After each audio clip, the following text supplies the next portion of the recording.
Thank you, Mr. Chairman, members of the subcommittee. A well-attended hearing. Thank you so much for including me. I'm really pleased to be here today to speak about the Social Security Administration's field office services. SSA's 1,300 field offices service the agency's primary means of face-to-face contact with the public and thus are a vital component of its operations. People visit these offices to apply for Social Security cards and benefits or to do anything dealing with SSA programs where an individual needs or simply prefers face-to-face contact. My testimony today focuses on the current state of field office service and the importance of developing a plan detailing future service delivery strategies. My statement's based on a 2009 report on this topic with some updating for this hearing.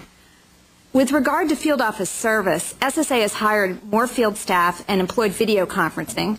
They've encouraged greater use of the Internet for benefit applications. But still, demand for field office service continues to grow faster than the supply.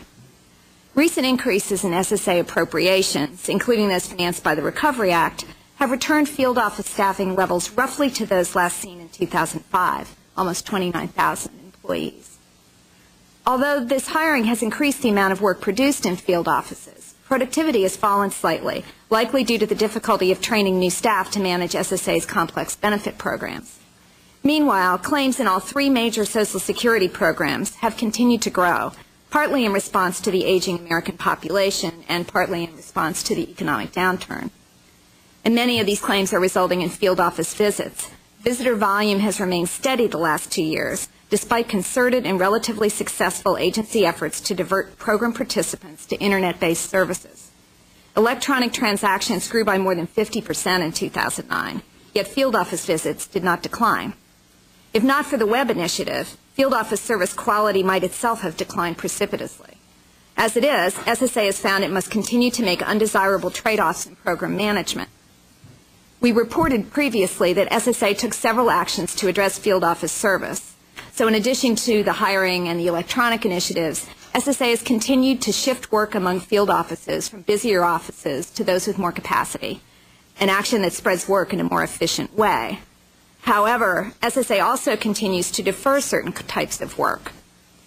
While processing card and benefit applications is a priority for field offices, if the office is extremely busy with these activities, other important work, such as benefit redeterminations, is put aside and completed only as time permits. This sort of work, while not an immediate service to customers, is a critical aspect of maintaining program integrity. Without redeterminations, people who should not be receiving benefits will still get them. While SSA has increased the number of CDRs and redeterminations conducted in 2009, the number of redeterminations is still below those conducted in 2003. And even with these measures, not all of which are desirable, field office service isn't what it should be. While SSA has made some improvements in customer waiting times in fiscal year 2009, still about 1% of customers waited more than 2 hours for service. Meanwhile, phone service in field offices has worsened.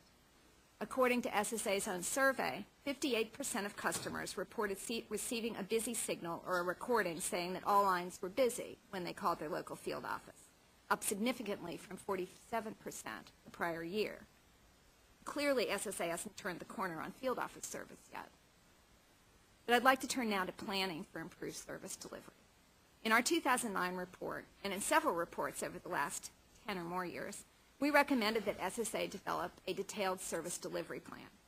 We've been making this recommendation for so long because it was clear that SSA would face an increase in demand for service as the baby boom generation reaches retirement age. We all know this. And at the same time, it's facing its own internal employee retirement wave.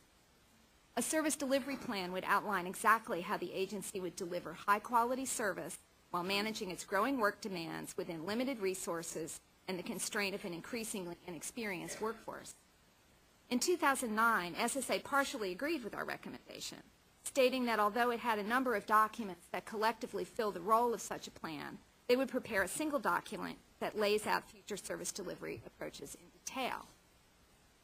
Disappointingly, SSA has not yet provided such a plan, even though it would be immensely useful not just to the agency, but also to those who seek reassurance that the high-quality service of the past will continue in the future. To conclude, SSA has tried hard to maintain its field services in the face of rising demand and has largely succeeded. albeit by deferring some workloads. But they're treading water, and absent effective action, they're going to be swamped by rising service demand and staff retirements, both functions of the aging population. Strategic planning for future service delivery is essential, but the time for SSA to prepare itself for this future is running out. And that concludes.